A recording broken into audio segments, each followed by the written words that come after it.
Kabanata 170.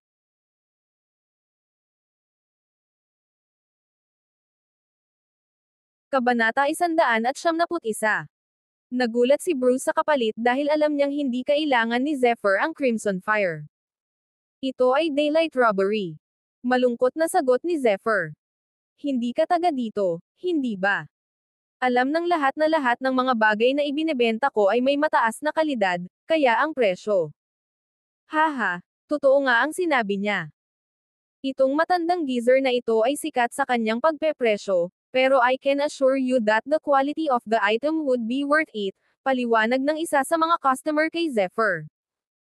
Pagkatapos ay bumaling siya sa matandang geezer at sinabing, bakit hindi mo bigyan ng diskwento ang magandang binata na ito bilang tanda ng pagtanggap? Humph.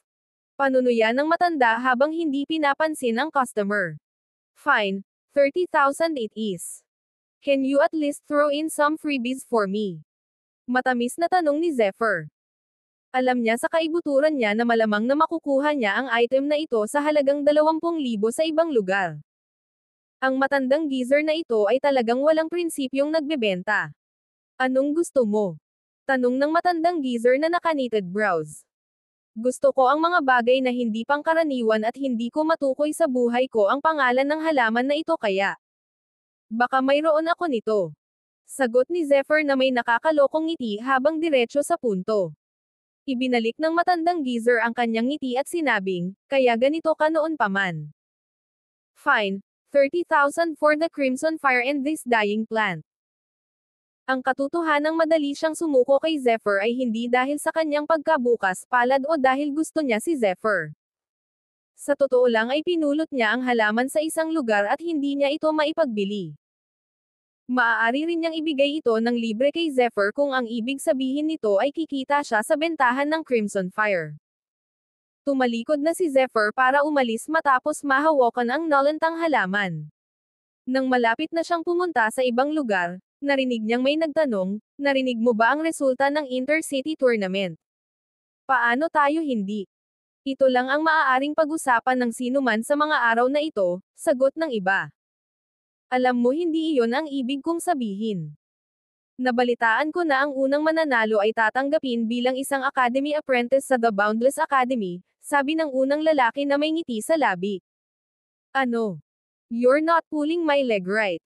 This is really big news really. Ang impormasyon ay nagdulot ng pagsabog ng kaguluhan sa gitna ng karamihan. Haha, I bet now you're dying to find who the lucky winner is and where he's from, sabi ng unang lalaki, mas lalong lumawak ang ngisi nito habang iniskan niya ang mga excited na mukha na lumingon sa kanya. Ituloy mo na yan. Sabihin mo sa amin ang lahat tungkol sa kanya. The winner is from a city not far from here. Starlight ang pangalan, sabi ng unang lalaki sa misteryosong tono. No way. You're lying. Starlight is more of a backwater town than Viridian. Bakit ako magsisinungaling tungkol sa isang bagay na ganito? I swear on my mom's grave that what I'm saying is 100% the truth. Natanggap ko ang balita mula sa isang kapatid ko na sumali sa Intercity Tournament. Hindi magtatagal at matatanggap ng lahat ng lungsod ang balitang ito. Pagkatapos ay tinampol ng lalaki ang kanyang dibdib bilang diin sa pagiging totoo ng mensahe. Nang marinig ang lahat ng iyon, hindi napigilan ni Bruce na ibalik ang kanyang ulo sa pagtawa. Salamat sa iyo, Zephyr, ang Starlight ay nagiging mas malakas sa araw. I got lucky, sagot ni Zephyr na may malabong ngiti sa labi. Hindi niya maitatanggi na ngumiti si Lady Luck sa kanya noong Intercity Tournament.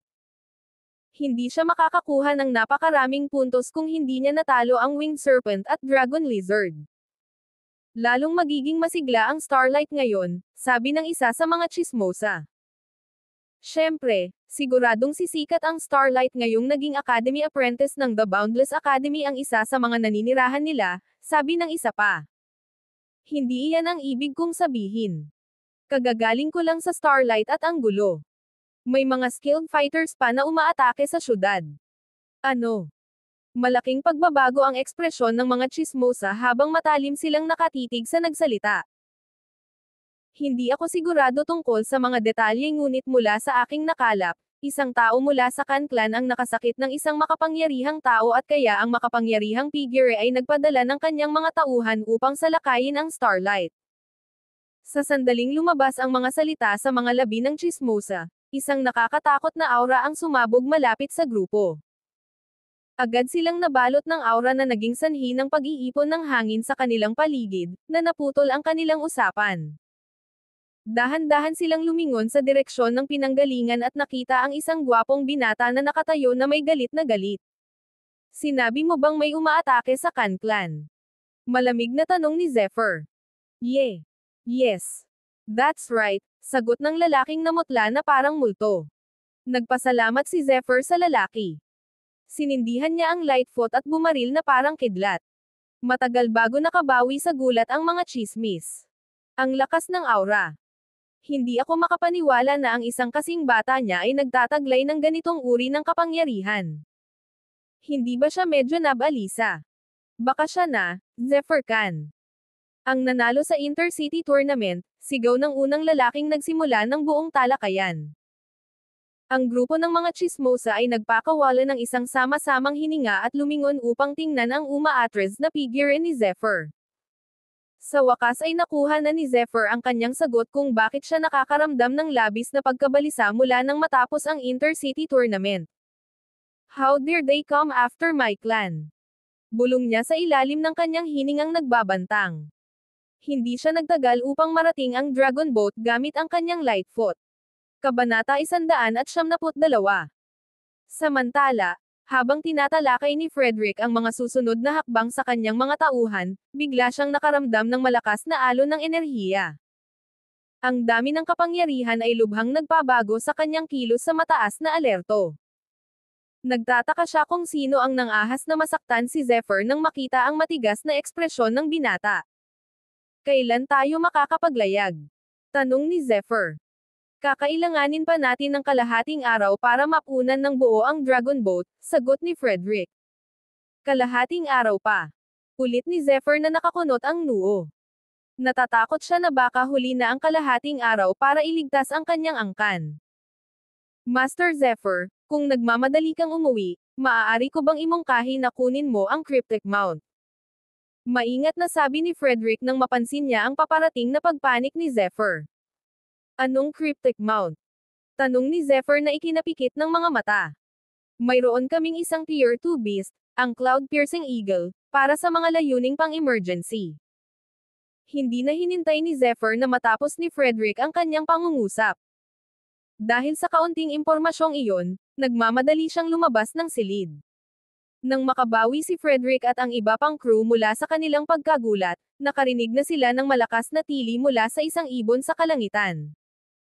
Sa isang sigaw, lumipad si Zephyr sa langit sa Cloud-Piercing Eagle.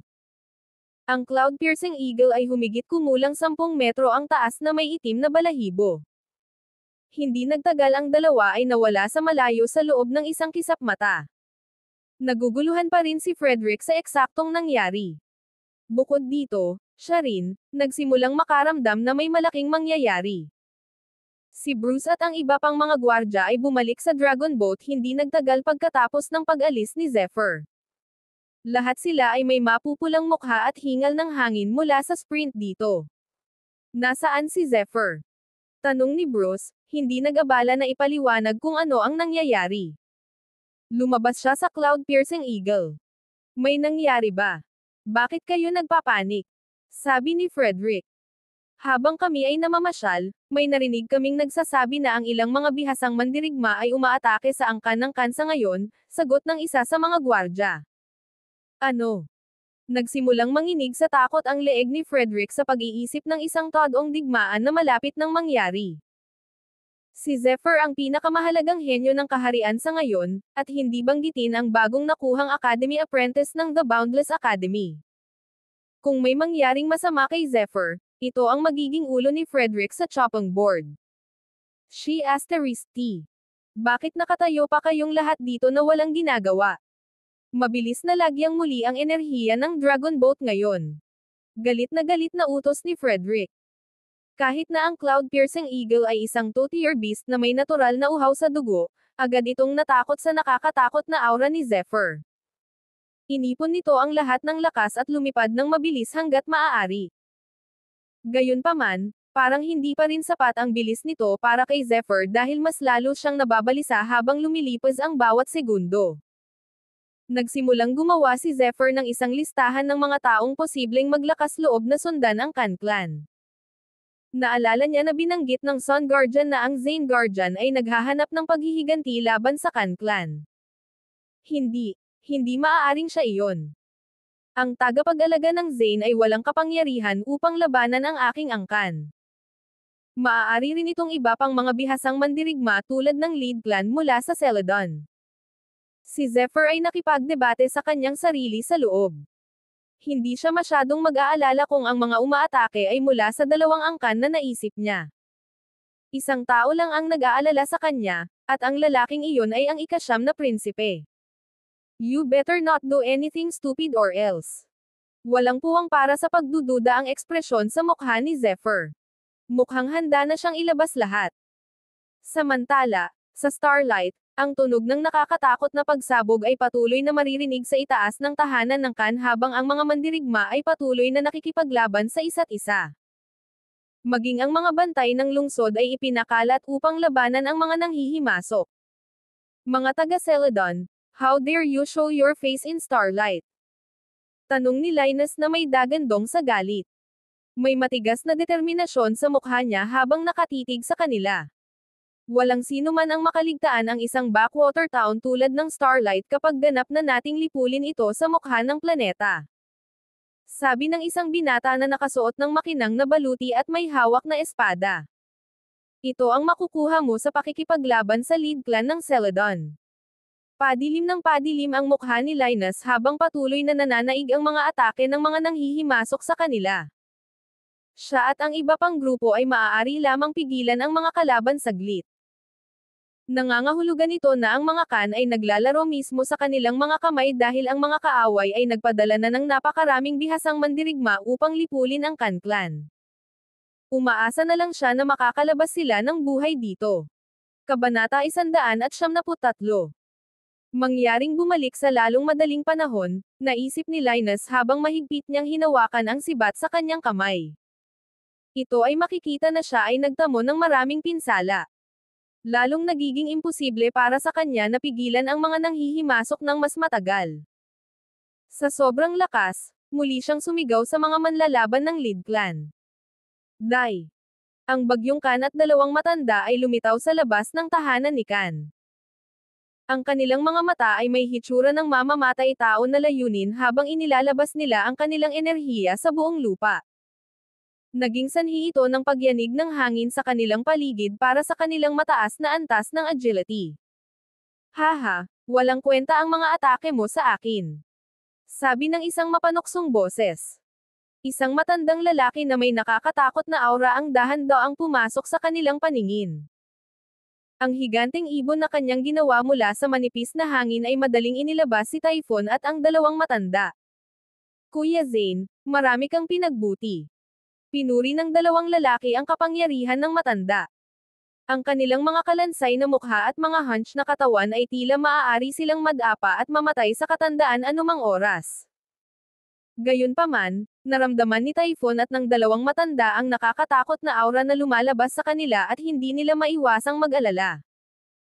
Ang tanging dahilan kung bakit nila nakuha ang Agility Level 4 na Sun Guardian ay dahil nagtamo siya ng internal injuries bago ang laban na lubhang naglimite sa kanyang lakas sa pakikipaglaban. Gayunpaman, kailangan nila ng matinding pagsisikap upang manalo sa laban. Tama silang mag-alala sa pagkakataong ito. Ito ay dahil sa harap nila, nakatayo ang tatlong Agility Level Fighters. Galing ka sa Lead Clan. Sigaw ng malaking elder ng Khan nang makilala niya ang isa sa mga matatandang lalaki mula sa grupo. Bingo! Nakangiting sabi ng matanda sa Lead Clan. Dahil dito, lalo pang nagdilim ang mukha ni Bagyo at ng dalawang matanda dahil dumobble ang pressure sa kanila. Anong pag-asa ang mayroon ang Khan Clan laban sa isang angkan na kasing lakas ng Lead Clan? Guro. Sa loob ng pangunahing bulwagan ng tahanan ng pamilya ng Khan, ang mga elder at elite ng Khan ay tumayo lahat sa kanilang bakuran habang sila ay nanlilisik ng may matitigas na mga mata kay Spout Khan. Guro, hindi na kami aalis dito, determinadong sabi ng isang 20 anyos na kabataan. Oo, hinding-hindi namin tatalikuran ang Khan Clan. Handa akong ibigay ang buhay ko para sa Khan Clan. Ang kanilang mga pag-iyak ay nagpakilos sa Spout dahil ang kanilang katapatan ay ang pundasyon ng kadakilaan ng Khan Clan. Nagtitiwala si Spout na, kung bibigyan ng sapat na oras, ang Khan Clan ay magagawang maging pinakamakapangyarihang angkan sa kaharian. Abay dumadaos-dos sa kanyang mga daliri ang pagkakataong iyon habang dumarami ang pag-atake. Katahimikan. Boomed Spout. Hinarap niya ang mga ito na may mga mata na kasing bangis ng isang hayop. Pinagmasdan niya ang silid at nagpatuloy sa galit na tono, nag-aaway ang mga tao sa labas habang nagsasalita tayo. Maging ang mga matatanda ay humawak na ng sandata, at para saan? Upang kayong mga kabataang elite ay makatakas at may tayo muli ang ating angkan. Nanginginig siya sa pagbibitiw ng lahat. Ang mga kalaban na kinakaharap natin ngayon ay mas malakas kaysa sa Khan Clan kaya dapat umalis kayong lahat dito ng buhay. Napuno ng sakit ang ekspresyon niya. Guro, hindi ako nagpupumilit pumunta. Gusto kong manatili at labanan ang kalaban. Sabi ng isang 9 taong gulang na batang lalaki na nakataas ang kamao, ayaw sumuko. Nang malaman ito, ang lahat ay lalong nalungkot. Sa wakas ay napagtanto na nila kung gaano kahirap ang sitwasyon nila. Dapat makinig kayong lahat sa akin dahil ako ang master ng angkan na ito. Tanggal na Spout. Ang lahat ay nanatiling nakaugat sa kanilang lugar. Wala ni isa sa kanila ang handang dalhin ang bigat ng kasalanan ng nakaligtas. Umalis ka na. Gusto mo ba talagang mabura ang dugo natin? Umuungal si Spout na mas malakas kaysa dati. Sa wakas, isang Khan na lalaki ang nagsalita sa babae sa tabi niya, ipaubaya ko ang mga bata sa iyo. Pakiusap, alagaan mo silang mabuti. Pagkatapos, lumingon siya sa iba pang grupo at sinabing, dapat kunin ng lahat ng babae ang mga bata at umalis. Pagkatapos ay napagpasyahan na ang mga lalaki ng angkan na ito ay manatili at lalaban habang ang mga babae ay tatakas kasama ang mga bata. Please lumayo ka dito, Zephyr. Ikaw ang huling pag-asa ng aming Khan Clan, naisip ni Spout habang nakapikit sa pagkatalo. Kabanata 174. Kumpiyansa si Spout na gaganap ng napakahusay si Zephyr sa Intercity Tournament at sa gayon, wala siyang hinihiling kundi ang kanyang kaligtasan. Sayang at hindi namalayan ni Spout ang mabilis na pagbabalik ni Zephyr sa Starlight. Ang tunog ng baliw na tawa na nagmumula sa tahanan ng pamilya ng Khan ay umalangaw-ngaw sa Starlight. Isang lalaking may hawak na espada ang hamabi sa loob at labas ng karamihan habang ang mga tumalsik na dugo ay umuulan sa lupa kung saan man dumaan ang kanyang talim na enerhiya. Ang lalaking iyon ay walang iba kundi isang makapangyarihang Khan Rider. Layuan mo. Sigaw ni Mason Khan ng walang katapusang lakas habang marubdob niyang inatake ang lead fighter. Siya ay naniningil sa tulad ng isang mabangis na hayop na may isang higanteng berdeng palakol sa kanyang kamay.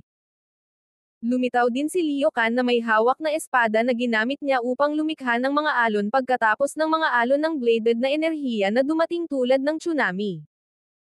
Ang dalawang lalaki ay sinundan ni Umbre Khan, ang pinakamalakas na Khan Rider, kasama ang kanyang Phantom Long Whip na nakabalot na sa mga nanghihimasok.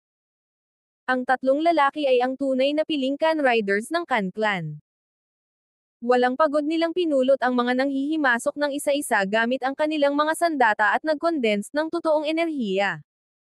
Nagawa nilang tumagal ng ganito katagal salamat sa kasanayang unyielding metal na ipinasa ni Zephyr. Ang tatlong lalaking ito ay gumawa ng pangalan para sa kanilang sarili bilang ang pinakamalakas na Khan Riders. Sila ay may superior na kapangyarihang labanan at ang pagmamalaki ng Khan Clan. Mamatay.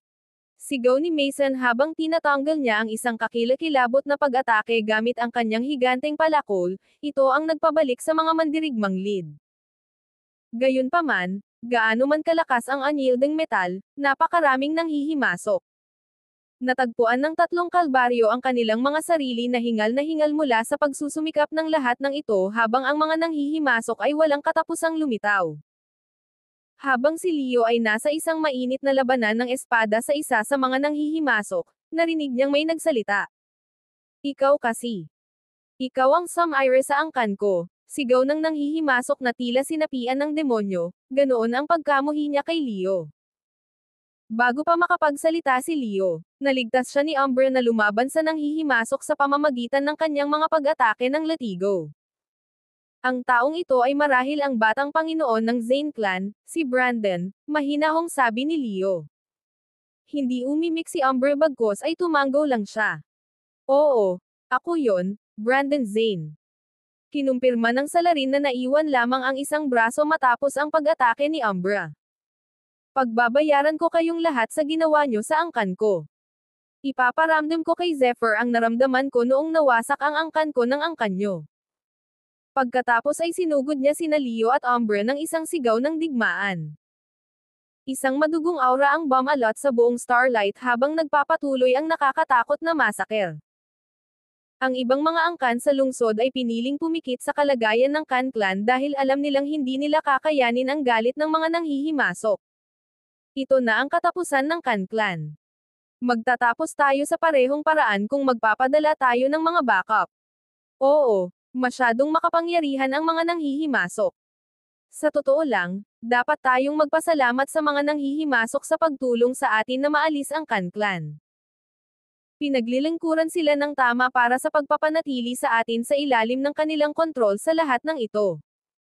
Hatiin natin ang kanilang mga kayamanan kapag natapos na ang lahat. Maririnig ang daldalan sa mga maliliit na angkan sa paligid ng Starlight habang ang walang katapusang daloy ng mga mandirigma ay sumugod patungo sa tahanan ni Khan. Habang tumatagal, mas lalong nahihirapan si Linus na pigilan sila. Gaano man kalakas at walang takot ang mga manlalaban ng Khan Clan, hindi pa rin sila mapapantayan sa napakaraming mga nanghihimasok.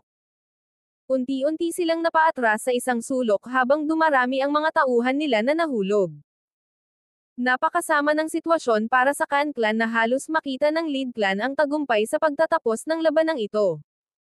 Dahil alam nila ito, ipinagpatuloy nila ang kanilang pandarambong at determinado silang paksain ang Khan Clan sa pagkakataong ito, minsan at para sa lahat. Kabanata 175. Huwag kayong magpakulong, patayin silang lahat. Ang mga sigaw ng labanan ng mga nanghihimasok ay nagpainit ng kanilang dugo. Biglang, sunod-sunod na alon ang dumagundong na tunog mula sa isang lugar sa lungsod. Ang lahat ng mga mandirigma ay huminto sa kanilang pagsingil at itinoon ang kanilang atensyon sa kung saan nanggaling ang tunog. Ang mga mandirigmang ito ay sinalubong ng isang malakas na tulak mula sa ligaw na tunay na enerhiya na nagsagupaan sa hangin. Ang bagyo ay bumulwak ng dugo mula sa kanyang bibig at bumagsak sa lupa na parang isang sako ng bigas. Mas dumami ang dugo mula sa typhoon habang sinubukan niyang iangat ang sarili mula sa lupa. Ang dalawa pang matatanda ay pinalipad sa himpapawid habang sinusubukan niyang bumangon. Ito ang makukuha mo sa pakikialam sa Zane Clan, sabi ng tagapag-alaga ng Zane na may layuning pumatay. Hindi pa rin niya makalimutan ang kawalang pag-asa na naramdaman niya nang matagpuan niyang tuluyan nang nabura ang kanyang angkan pagka-uwi mula sa kanyang pagsasanay. Nangako siya na hindi magpapahinga hanggang ang bawat isa sa mga miyembro ng Khan Clan ay nailibing ng 6 na talampakan sa ilalim ng lupa. Kayong tatlo ay dapat bigyan ang iyong sarili ng isang tapik sa likod para sa huling ito, sabi ng isa sa mga matatanda lead.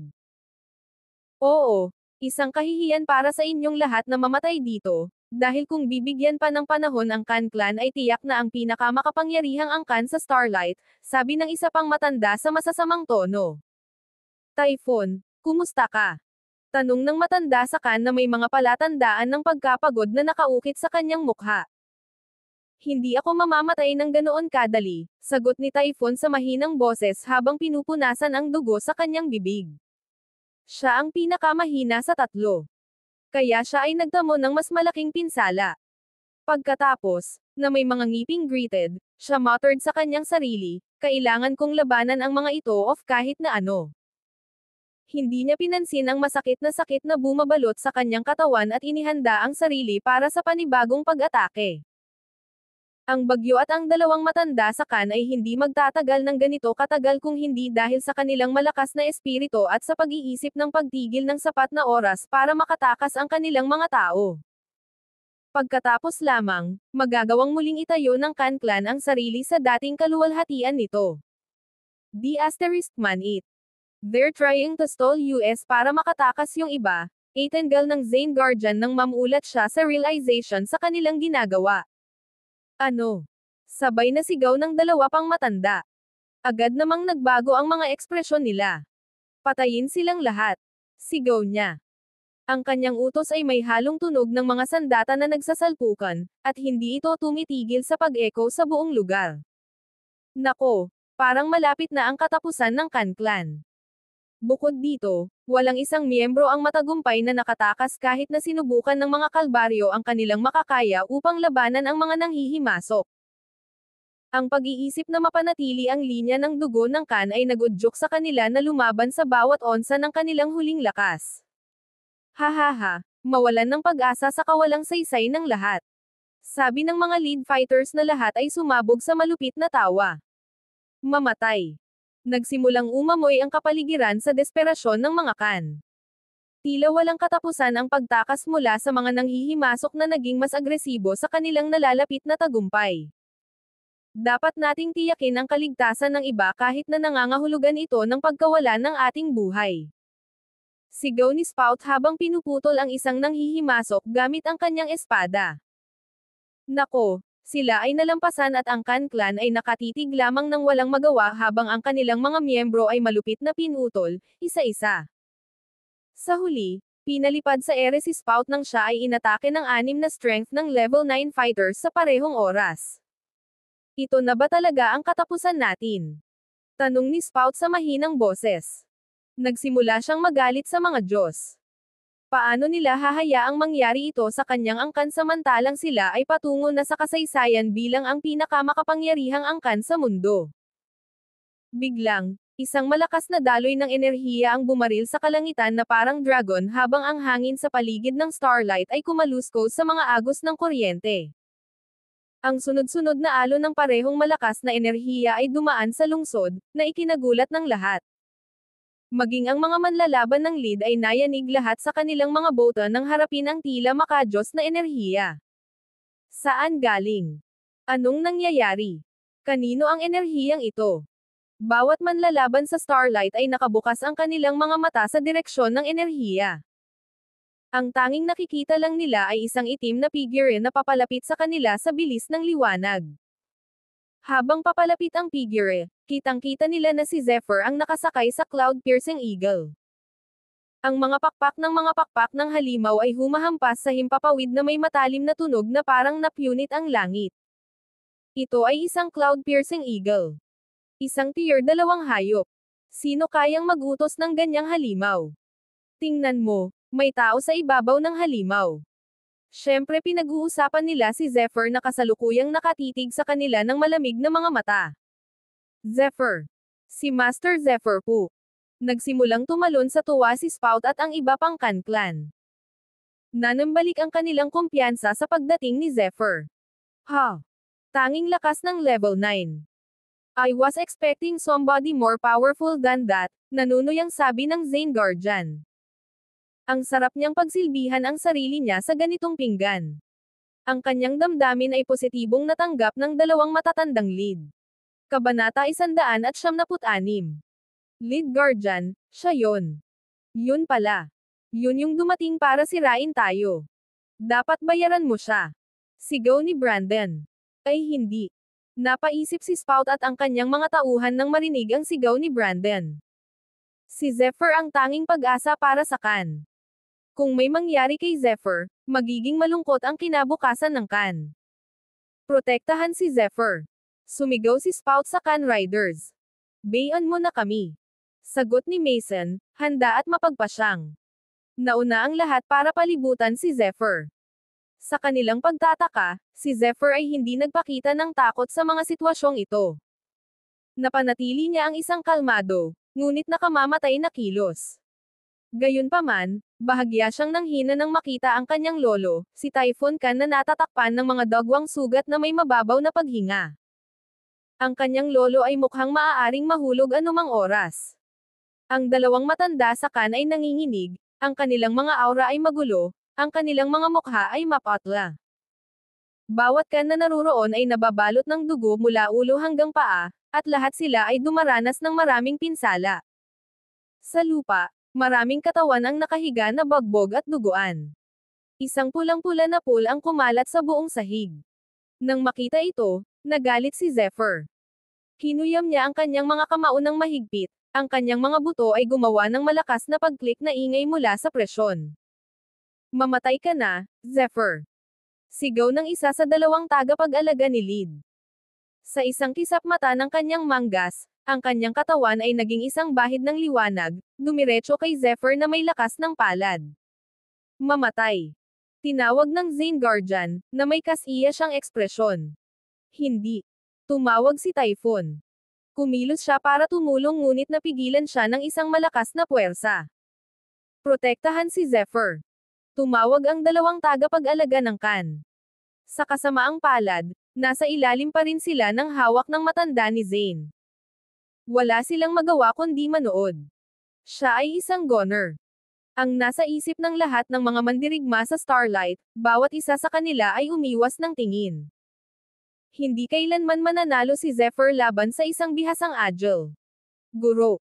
Sigaw ni Leia, bakas sa mukha niya ang kawalan ng pag-asa habang nagsimulang mamuo ang mga luha sa kanyang mga mata. Biglang, isang malakas na bug zone ng enerhiya ang lumabas mula kay Zephyr. Sa sandaling ito, nag-alab ang galit ni Zephyr, sapat na ito upang masunog sa lupa. Inilabas ni Zephyr ang kanyang kanang kamay, at sinalubong ng kanyang mga mata ang tingin ng tagapag-alaga ni Lid na lumapit sa kanya ng may matinding galit. Sa isang instant, hinawakan ni Zephyr ang kanyang pulso, nagpapadala ng enerhiya sa loob. Ang pagsabog ng enerhiya na ito ay yumanig sa lahat at sa lupa. Ang enerhiya ni Zephyr ay nakipagsagupaan sa Lid na tagapag-alaga, na kumukuha ng hugis ng mga malalaking alon, na pumipintig sa kabuuan. Ano? Tawag ng Zane Guardian. Ang kanyang ekspresyon ay mabilis na napalitan mula sa isang kasiyahan patungo sa isang hindi makapaniwala. Ibinahagi rin ng ibang tagapag-alaga ni Lid ang gulat na ekspresyon. Bilang isa pang tagapag-alaga ng Lid, malalaman niya ang kapangyarihan na taglay ng kanyang kapareha na isang Agile ng antas 3, si Zephyr ay isa lamang lakas ng antas 9, paano niya nakayanan ang pag-atake? Imposible. Sigaw ng umaataking tagapag-alaga ni Lid. Emph. Napabuntong hininga si Zephyr, walang tigil sa pagkakahawak niya sa pulso ng tagapag-alaga. Ang kanyang mga mata ay malamig, ito ay walang iba kundi nagyayelong hangarin. Ang pag-iisip ng kanyang angkan sa ganoong katakot-takot na mga kalagayan ay nagpasigla sa kanyang galit na hindi mapigilan. Mamatay. Daing ni Zephyr, parang dragon ang boses. Tumunog ito sa buong Starlight, tumama sa bawat manlalaban sa loob, at kumalusko sa kanilang mga espiritu. Si Zephyr ay isang halimaw. Pagkasalubong ng malamig na tingin ni Zephyr, naramdaman ng Lead Guardian na nanlamig ang kanyang dugo. Isang takot ang umusbong sa loob, isang biglaang napagtanto na kaya at papatayin siya ng binatang ito. Biglang kumilos si Zephyr. Hinigpitan ni Zephyr ang hawak sa pulso ng tagapag-alaga, bago siya itinapon sa lupa na parang sandbag.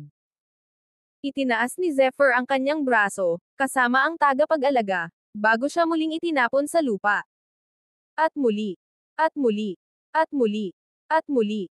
Nabasag ang lupa sa ilalim ng mga ito, ang sapot ng mga bitek nito ay umabot na parang nakamamatay na mga kuko. Kuya. Ang iba pang tagapag-alaga ng Lid ay sumigaw, hindi makapaniwala sa nangyayari. Masyadong mabilis ang mga galaw ni Zephyr at hindi siya nakapag-react. Hindi siya makapaniwala na ang isang maliit na lakas ng level 9 ay madaling makakabuti sa kanyang kapatid sa ganoong brutal na paraan. Iniisip niya kung isa bang malupit na bangungot ang lahat ng ito. Gayunpaman, ito ay nangyayari dito mismo, ngayon, sa harap ng kanyang mga mata. Habang ito ay nagpapatuloy, ang alikabok ay sumipa, at ito ay bumuo ng maraming alabok na ulap. Sa lupa, nakahiga ang isang bugbog, gutay-gutay, at gutay-gutay na katawan. Ito ay tila isang nakakagambalang bante ng putik, na walang mga palatandaan ng buhay. Dinurog ni Zephyr ang tagapag-alaga ng lead sa mga piraso. Walang maririnig na tunog sa buong Starlight. Kabanata 177. Walang nang ahas gumawa ng galaw, ni isang tunog. Wala silang nagawa kundi titigan ang binata na nang brutalize lang sa isang makapangyarihang tagapag-alaga sa harap nila, agad-agad. Ano lang nangyari? Sa loob ng bagong gawang kanal na iyon ay walang iba kundi isang maputik na bante ng laman at dugo. Isang tunay na nakakatakot na tanawin. Walang alinlangan sa kapangyarihan ni Zephyr ngayon. Madali lang niyang nagawa ang isang agile ng level 3. Kuya! Sigaw ng natitirang tagapag-alaga ni Lid. Pagkatapos ay sinisingil niya si Zephyr sa isang manic fashion. Siya ay kasing bilis ng kidlat. Ang kanyang mukha ay lumibot sa isang kakilakilabot na tanawin habang sinisingil niya si Zephyr ng walang ingat na pag-abandona, na ipinadala ang lahat ng kanyang lakas upang makipagkita sa Khan. Mamatay ka, si *R. Sigaw niya. Panginoon ko, mag-ingat ka. Sumigaw ang Khan.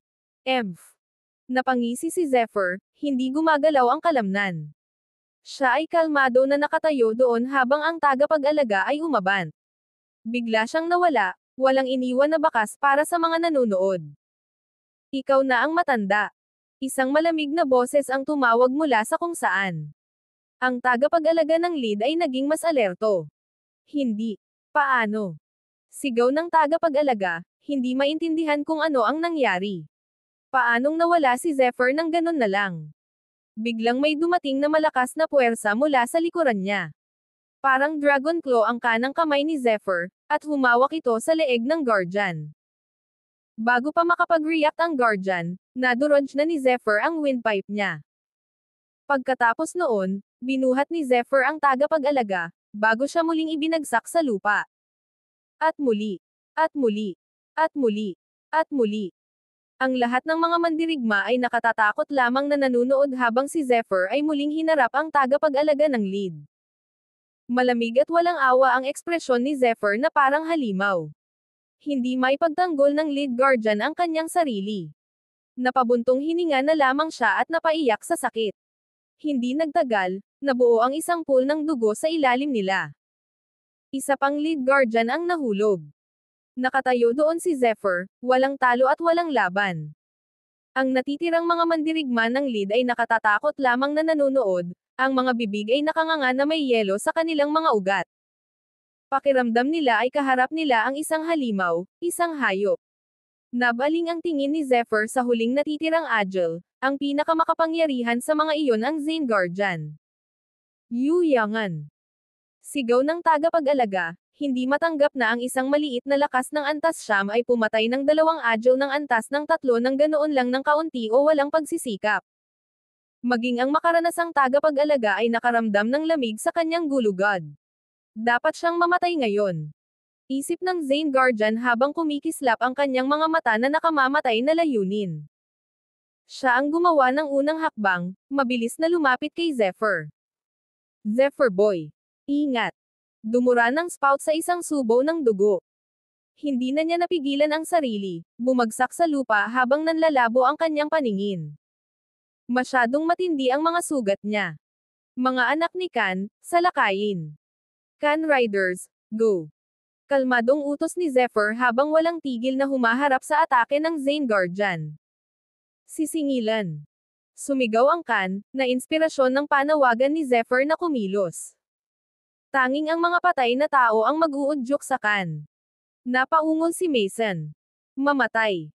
Sigaw ng Zane Guardian, mabilis na lumabas ang silhouette niya sa tabi ni Zephyr na may tangkang balutin siya. Sa sandaling ito, nagpakawala ng lakas si Zephyr. Habang nagsasalpukan ang kanilang mga puwersa, nayanig ang buong Starlight. Isang malakas na palakpakan ang umalangaw-ngaw sa mga lansangan.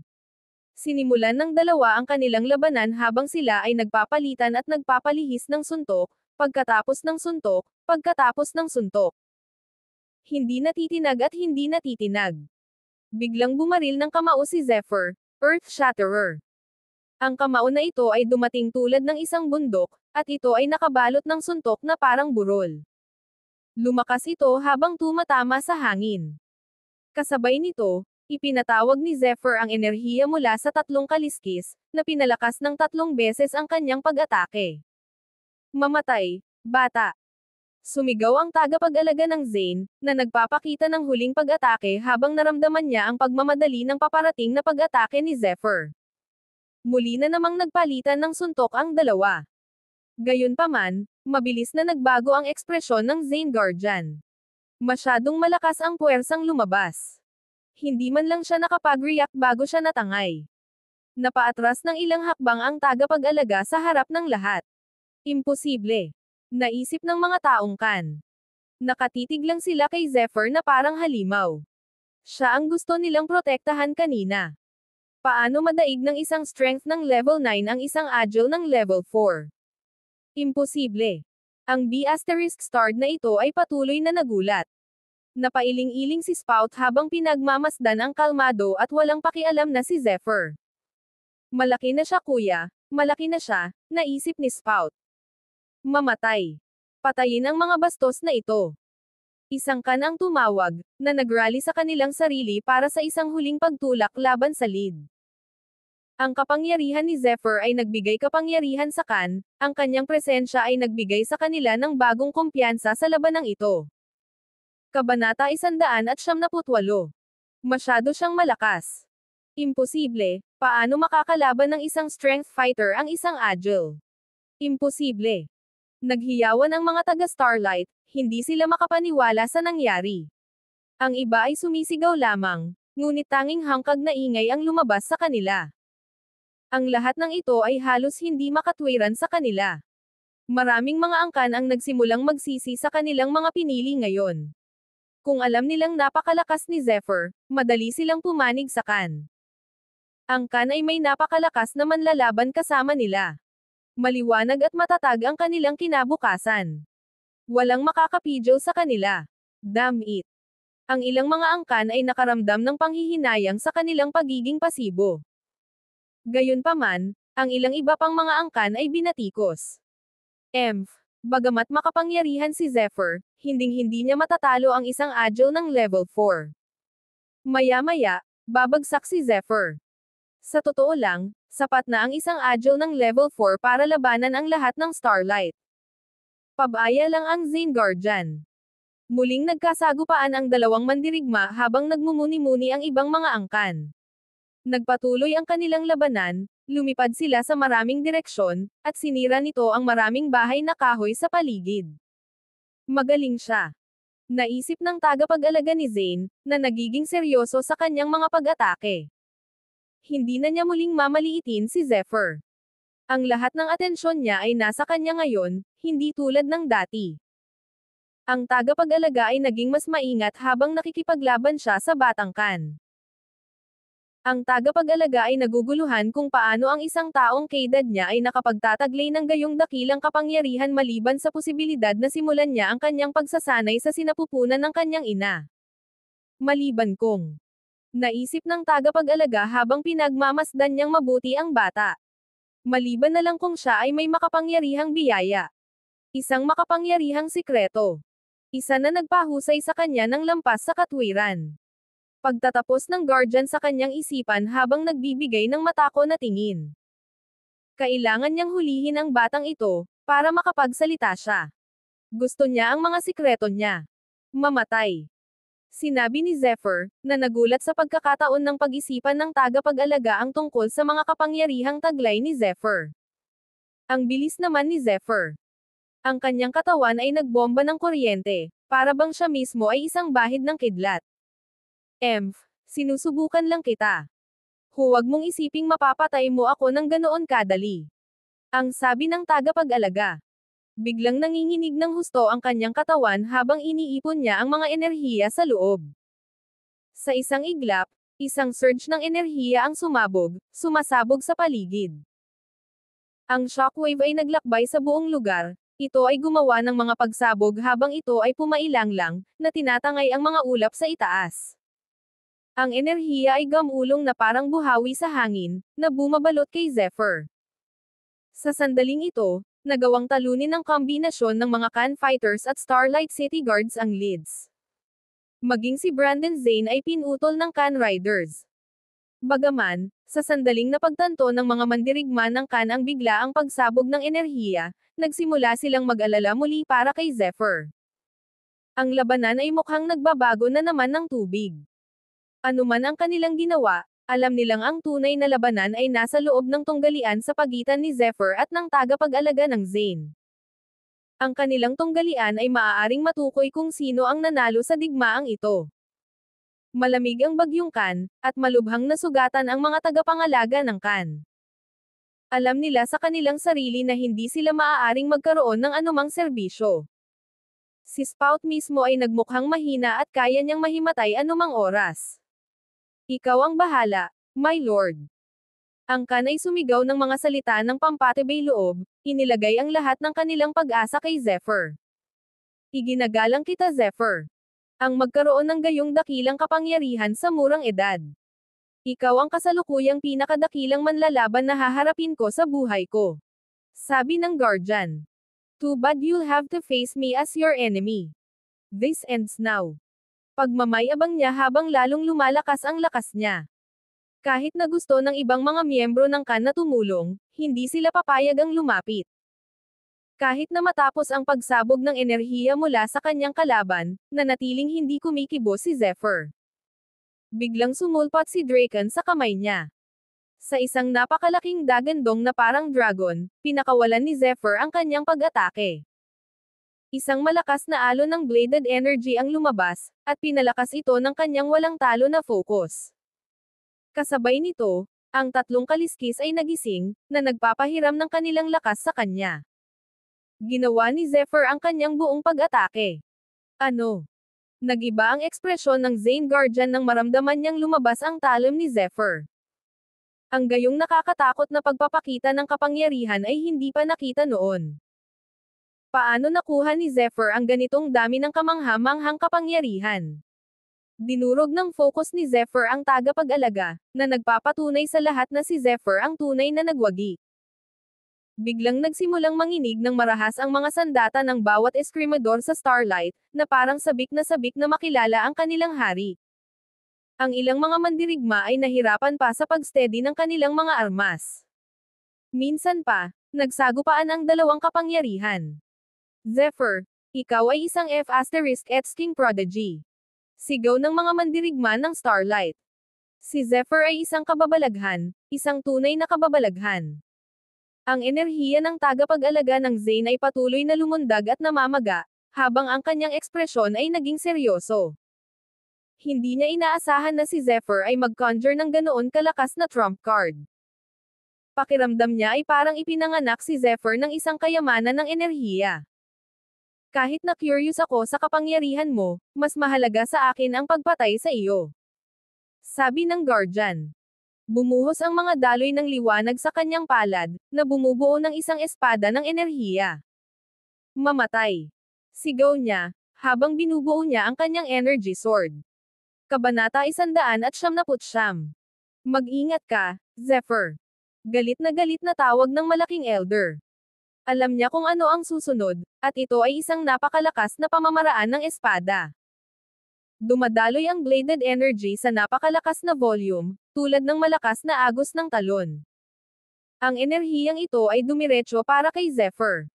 Bumilis ang tibok ng puso ni Zephyr, alam niyang nasa matinding atake siya. Hindi niya kailangan ang paalala ng Big Elder, masasabi niya sa simula kung ano ang susunod na isang makapangyarihang pamamaraan. Ang bladed energy ay dumating ng mabilis at matalas. Ito ay 30 talampakan ang haba, na ginagawang alabok ang mga nakapalibot na bato at malalaking bato. Ang rune sa noo ni Zephyr ay kumikinang ng maliwanag, para bang kumidlat ang kidlat. Ang bladed energy ay gamulong at nilamon ang lugar kung saan dating kinatatayuan ni Zephyr. Hindi ito tumigil doon, huminto lamang ito matapos ang lahat sa loob ng 100 square feet ay naging alikabok. Ito ay hindi isang ordinaryong pamamaraan. Hindi. Napasigaw ang Khan nang mapansin nilang nawala si Zephyr na patay agad si Zephyr, walang iniwan na bakas ng kanyang pag-iral, hahaha, halatang baliw na tawa ng guardian ng Zane, pulang-pula ang kanyang mukha sa galing na ginamit niya. Ang pamamaraan ay dapat na kinuha ang marami sa kanyang lakas. Maghintay. Sigaw ng malaking elder. Sumama sa kanya ang Khan sa masayang sorpresa. Isang itim na silweta ang lumitaw ng mataas sa hangin, at ang itim na silweta ay bumaba sa tagapag-alaga na parang bulalakaw. Ano? Sigaw ng tagapag-alaga ni Zane, mabilis na iniangat ang kanyang ulo upang salubungin ang kanyang umaatake. Hindi. How did you? Akala niya, mabilis na nag-iipon ng lakas niya, 7th slash. Sigaw ni Zephyr. Nabugbog siya ni Zephyr ng isang hakbang. Dumating ang dagandong ng dragon, na sinundan ng sunod-sunod na pag-atake ng mga bladed energy. Ang 7th slash attack mula sa skill na 7 slashes ay pinakawalan sa guardian. Isang bagyo ng bladed energy ang sumugod sa kanya. Habang ang Khan ay nanunood ng may pag-asa, habang ang mga lead ay sumisigaw sa kawalan ng pag-asa, ang Zephyr slashes ay umulan sa kanilang lahat. Ang kanyang pag-atake ay sumasakop sa isang 100 square feet na lugar gamit ang kanyang bladed energy. Tatlong malalakas na boom ang umalangaw-ngaw at umalangaw-ngaw sa pandinig ng lahat. Ang pag-atake ni Zephyr ay parang Armageddon mismo, na kayang sirain ang lahat. Ito ay mas malaki kaysa sa pag-atake ng Zane. Nanalo ba tayo? Maraming Khan ang nag-isip dahil hindi nila maintindihan ang nangyari. Napatingin ang lahat kay Zephyr. Hindi sila sigurado kung ano ang mangyayari. Nawala ang Zane Guardian. Hahaha, nanalo tayo. Pasulong, mga kapatid. Ang mga tao ng Khan ay nasa sabik, sila ay tuwang-tuwa kahit na. Lalong lumaki ang kanilang pagnanasa sa dugo nang sumugod sila upang patayin ang kanilang mga kaaway. Nang walang proteksyon ng mga tagapag-alaga ng lead at Zane, ang natitirang puwersa ng lead ay nagpahinga para dito. Nagsimulang tumakbo ang bawat isa ngunit mabilis na pinigilan ng mga tanod ng lungsod. Malapit nang matapos ang labanan, at lahat ito ay salamat kay Zephyr Khan. Malubhang nasugatan si Lord Khan, at walang malay. Ang mga elder ng Khan ay malubhang nasugatan din, nangangailangan sila ng agarang pangangalaga. Nawala sa atin ang ating pinakamahuhusay na mandirigma. Dapat mong kunin ang renda, aking Panginoon. Mabilis na nagulat ang mga matatanda ng Khan kay Zephyr.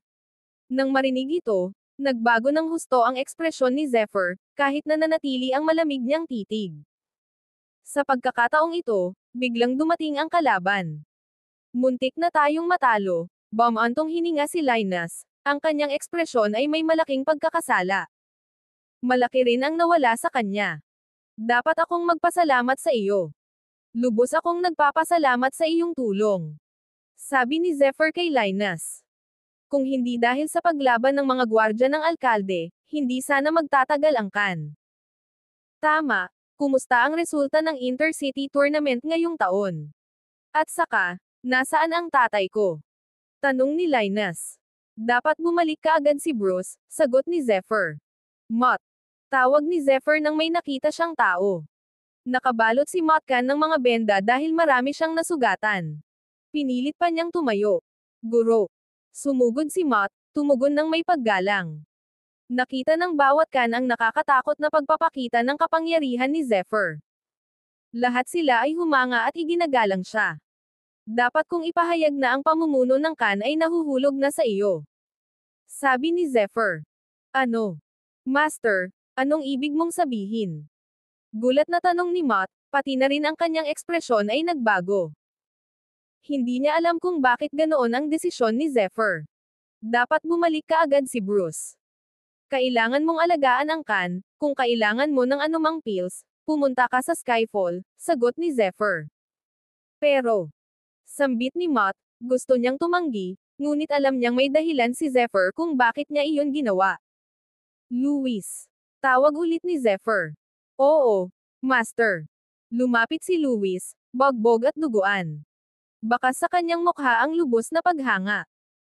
Habang nakatayo siya sa harapan ni Zephyr, sinabi niya, Guro, Mula sa aking pagtatanong, napagpasyahan ko na ang pag-ataking ito ay nagmula sa mga Zanes, ilang mga labi ng araw, at mga lead, pati na rin. Ang ika-9 na prinsipe. Kabanata 200. Nang matapos ang kanyang pangungusap, nagbago ang ekspresyon ni Luis. Isang Ahi Royal ay gumawa ng isang hakbang laban sa isang maliit, hindi gaanong mahalaga ang kan. Hindi niya maintindihan kung bakit. Guro, wala kaming karne ng Ahi, bakit sila? Ikinaway ni Zephyr ang kanyang kamay, senyales na ayaw na niyang idiin pa ni Luis. Gayunpaman, ang kanyang ekspresyon ay mas nakakatakot ngayon, isang nagyayelong aura ang nagmula sa kanya. Ang kan ay natalo ng mahigit 100 lalaki sa laban na ito. Ito ay isang kakilakilabot na pagkawala. Wala siyang inaasahan mula sa Zanes, Sons, at Leads, ngunit mula sa Ninth Prince. Hindi niya inaasahan na makikialam din siya. Lalong lumaki ang galit ni Zephyr sa kanya. Ibinaling niya ang tingin kay Mott. Dapat mong alagaan ang kan. Utos niya, nakakuyom ang mga kamao. Master, ano po ang balak niyo? Tanong ni Mott nang maramdaman ang matinding energy build-up ni Zephyr. Ginawa ng lahat ng naruroon. Tinanong niya ang tanong na hindi nang ahas itanong ng lahat. Tumango si Zephyr. Hindi siya sumagot, nag-iwan lang siya ng bakas ng alikabok habang nagmamadaling umalis. Hindi nagtagal, isang nakakatalam na tili ang dumating habang sinasakyan niya ang kanyang cloud-piercing eagle, lumilipad palayo. Ayan. Utos ni Zephyr, ang kanyang mga mata ay nakatuon sa dinastiyang Ahi. Maya-maya pa, isang malakas na ugong ang narinig. Isang dragon boat. Isip ng kan habang pinapanood nila itong bumaba mula sa kalangitan. Nanlaki ang mga mata nila sa nakita. Bumalik na si tatay. Sabi ni Linus habang sumusugod, alam niyang kailangan niyang isumbong ang nangyari kay Bruce, pare. Sumigaw siya, napansin si Bruce Star sa iilan na lumabas sa dragon boat. Mabilis na iniulat ni Linus ang nangyari kay Bruce. Ano? Pati si Ninth Prince Noz Ali. Gulat na sabi ni Frederick. Bahagya siyang kinilig. Pupunta ba si Zephyr? Isip niya, habang nakatingin sa pinuntahan ni Zephyr. Bumibilis ang tibok ng kanyang puso, at nahihirapan ang kanyang paghinga. Tila ang ika-9 na prinsipe ang pinagmulan ng pagsasabuatan na ito. Kapag sumugod si Zephyr sa Royal Capital, isa lang ang ibig sabihin nito. Hindi. Bulalas ni Bruce nang mapagtanto ang balak ni Zephyr. Nabigla siya sa kaibuturan. Bilis. Dapat natin siyang pigilan. Hindi natin dapat hayaan siyang kumilos ng hindi makatwiran. Utos ni Bruce. Maging si Frederick ay nagbubuga ng mga utos, parehong galit na galit. Go! Go! Go! Kailangan nating pigilan si Zephyr. Nag-aalala silang dalawa sa pagkawasak, mabilis silang bumalik sa dragon boat. Zephyr had dared to demand an explanation from the royals. Anong walang hiya na katangahan? Iyon ang nasa isip ng lahat habang pinapanood nila ang pag-alis ng dragon boat. Itinulak ni Zephyr ang kanyang cloud-piercing eagle habang pumailan lang ito sa ere. Mabilis silang kumilos, halos parang itim na kidlat. Ang galit ay namuo sa loob ni Zephyr, kahit na ang kanyang kalmado na ekspresyon ay hindi ipagkanulo ang kanyang mga iniisip. Puno siya ng galit at puot. Natapos na ang Intercity Tournament, naka-enroll na siya sa The Boundless Academy. Ang sinumang dumating pagkatapos ng kan ay kailangang sumagot sa The Boundless Academy. Alam ng Ninth Prince na siya ay naging isang Academy Initiate, ngunit nagpatuloy sa kanyang pag-atake. Ito ay isang hamon, isang insulto sa kan. Kahit prinsipe ka, kahit naka-enroll ka sa Academy, hindi ako titigil. Aanihin mo ang iyong itinanam. Napaisip si Zephyr. Mas mabilis. Utos niya, hinihimok ang kanyang biyahe gamit ang kanyang lakas. Muli itong umungol bago nilakasan ang bilis. Habang lumilipad ito, isang mahinang dagandong ang patuloy na umaalingaw-ngaw sa buong kalangitan. Maraming mga mandirigma sa loob ng maraming lungsod na nil-iPad ni Zephyr ang nagulat nang makakita ng isang malabo na figure sa kalangitan. Lahat sila ay nagtaka kung sino iyon sa lupa, upang magutos ng gayong kapangyarihan. Hahaha, ang galing ng bata. Hindi siya binaygo, walang sayri. Pagmamayabang ni Boxer, na kumakain ng masaganang pagkain kasama ang kanyang mga kasama. Hindi matiis ang tawa ni Boxer, ngunit walang nang ahas na sumagot. Sa tabi niya ay nakatayo si Yang, walang malasakit gaya ng lagi. Bagaman, ang kanyang inis na ekspresyon ay nagbigay ng pahiwatig na sanay na siya sa nakakainis na pagtawa ni Boxer. Oh, I heard about a boy from Starlight, Zephyr, he was pretty good too. Mukhang utang mo sa kanya ang buhay mo. Pagpapatuloy ni Boxer, sino ba ang nakakaalam na mayroon siyang ganoong kapangyarihan? Mukhang siya na ang maghahanap sa iyo pagkatapos ng iyong pagpapatala. Tumawa si Boxer. Biglang may naramdamang lindol sa hangin. Bagamat mahina ang pirma, ramdam ito ni na Boxer at Yang. Nag-isip ang dalawa habang nakatayong nanginginig saglit na binabalanse ang sarili. Mabilis silang tumayo nang matapos ito. Ito ang aura ni Zephyr. Sabi ni Yang nang mapansin ang silhouette sa langit. Oo nga, pero bakit siya nandito? At nagmamadali rin. Napansin ni Boxer. Ang kanyang enerhiya ay laganap. Sa tingin ko, may intensyon pa siyang pumatay. Anong balak niya? Napaisip si Yang, na nahuhuli sa kanyang matalas na sentido. Dapat natin siyang sundan. Walang pagdadalawang isip na sabi ni Boxer. Sa himpapawid, isang Ahi Dragon Boat ang makikitang gumagalaw sa isang nakakatakot na bilis. Sa loob nito, nagtipon ang ilang mga tao habang sila ay naka-cross-leg sa sahig, nagpapahinga. Sila ang The Boundless Academy organizers ng Intercity Tournament.